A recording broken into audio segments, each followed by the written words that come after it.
Hey everyone, and welcome back to Senior Living News with Dale Corpus, powered by the Simplify Senior Transitions podcast. I'm Dale, your Bay Area Senior Transition Specialist and Seniors Real Estate Expert, who reads senior living headlines so you don't have to, especially the ones that sound reasonable at first, and then quietly unravel once real life gets involved. And just to ground us, this episode is for the week of February 9th, 2026. This week's stories all circle around one big theme: what families think will work versus what actually works over time.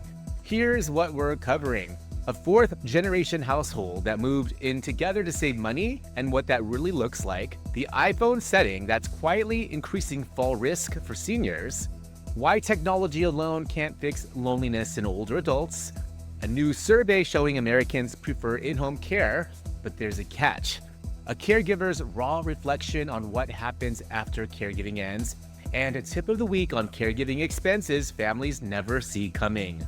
Let's jump in. First up, a story that sounds like a heartwarming sitcom until you realize it's also a spreadsheet. Business Insider followed a family where 4 generations moved in together. Great-grandparents, grandparents, parents, and kids all under one roof. Their goal? Save on childcare, save on elder care, pool resources, and support each other long-term. And in many ways, it worked. They reduced costs, stayed close, and built strong family bonds. But the article also highlights the reality. Privacy disappears fast, care roles blur, burnout sneaks in quietly, and not everyone ages or parents at the same pace. This story isn't an argument against multi-generational living. It's a reminder that planning matters just as much as love, because good intentions don't automatically equal sustainable care. Now, let's talk about something deceptively small but important. According to Gadget Review, a common iPhone accessibility and notification setting may be increasing fall risk among older adults. What's happening? Sudden screen changes, unexpected alerts, visual motion effects, split-second distractions while walking. None of this is dangerous on its own, but for seniors with balance issues or slower reaction times, those moments matter. The takeaway here isn't phones are bad, it's this: technology needs to be adjusted, not just adopted.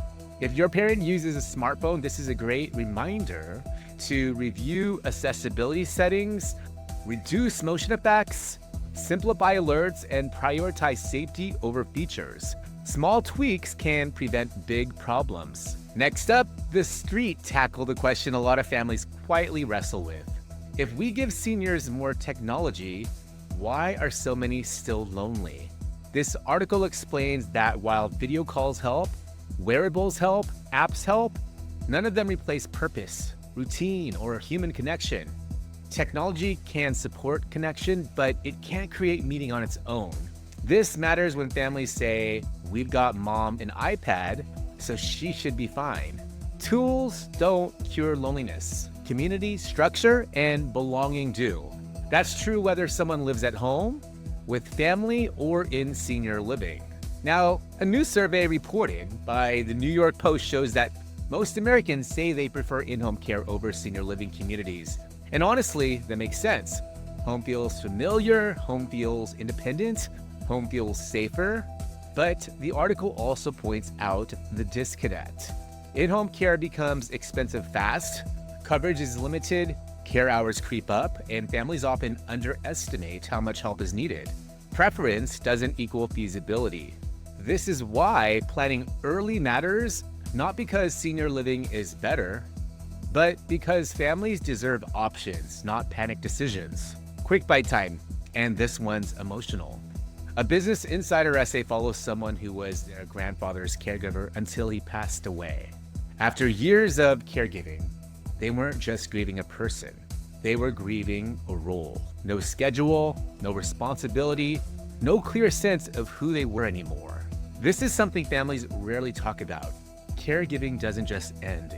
It changes you, and caregivers need support before, during, and after the role. Tip of the week, and this one saves families real money.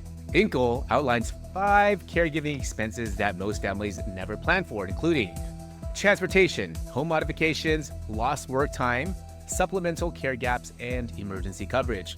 Here's the key takeaway. Caregiving costs don't show up all at once. They creep in quietly. If you're helping a parent or expect to someday, track time, stress, and money early, because the earlier you plan, the fewer surprises you'll face later. And that wraps up Senior Living News with Dale Corpus for the week of February 9th, 2026. Today, we covered the reality of four-generation households, a phone setting that can increase fall risk, why tech alone can't fix loneliness, the gap between care preferences and real-world logistics, a powerful caregiver reflection, and the hidden costs families often miss. If this episode helped you feel a little more informed and a little less alone, hit like, subscribe, and share it with someone who's navigating these decisions too. For guidance, resources, or support with your family, visit www.simplifyseniortransitions.com. You can also connect with me on Instagram at SoulByDale. The show is available on YouTube, Spotify, and Apple Podcasts. And leaving a review helps more families find clarity before a crisis hits. I'm Dale Corpus. Stay curious, stay compassionate, and I'll see you next week.